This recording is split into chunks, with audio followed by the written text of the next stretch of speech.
में एक मंत्री अपने दो जुड़वा बेटियों के साथ रहता था। जुड़वा होने के बावजूद दोनों का स्वभाव एक दूसरे से बिल्कुल अलग था। एक का नाम था काव्या और दूसरी का किमिया। कितना खूबसूरत है आज का दिन और उतना ही खूबसूरत ये नजारा। मुझसे ज्यादा खूबसूरत नहीं हो सकता। हाँ मेरी प्यारी बहना, तुझसे ज्यादा खूबसूरत नहीं है। काव्या बचपन से बहुत ही शांत, सरल और समझदार थी। वही किमिया को अपने रंग रूप पर बहुत घमंड था। वो स्वार्थी और जिद्दी थी। दोनों के 19वें जन्मदिन पर मंत्री ने बहुत बड़ी दावत रखी।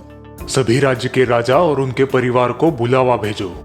इस भव्य दावत में सभी लोग सज धज कर आए थे। काव्या की नजर एक आकर्षक राजकुमार पर पड़ी। किमिया भी उसी राजकुमार को देख रही थी। वो देखो, वो राजकुमार कितने आकर्षक है। हाँ, आकर्षक तो है। राजकुमार तो मुझे ही पसंद करेंगे। क्यों? मुझ में क्या कमी है? तुम अच्छी तरह से जानती हो। दावत में राजकुमार के परिवार वाले किमिया के लिए शादी का प्रस्ताव रखते हैं। ये बात जानकर काव्या मायूस हो जाती है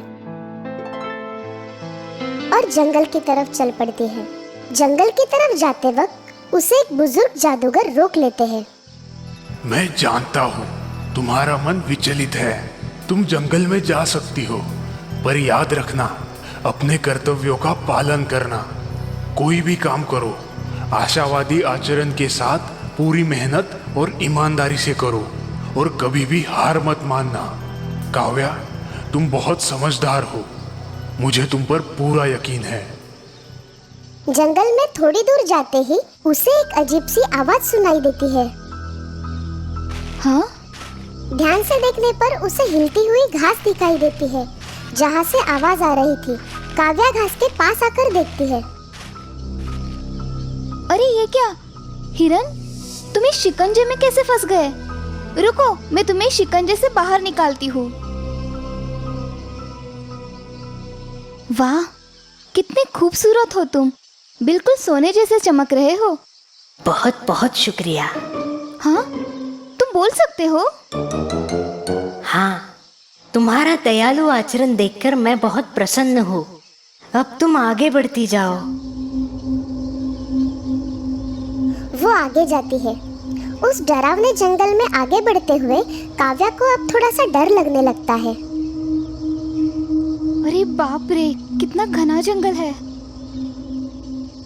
आगे जाकर काव्या को एक हंस जाल में फंसा हुआ दिखाई देता है। अरे ये क्या? तुम इस जाल में कैसे फंस गए? हंस बहुत छटपटा रहा था। शांत रहो, मैं तुम्हें इस जाल से छुड़ाती हूँ।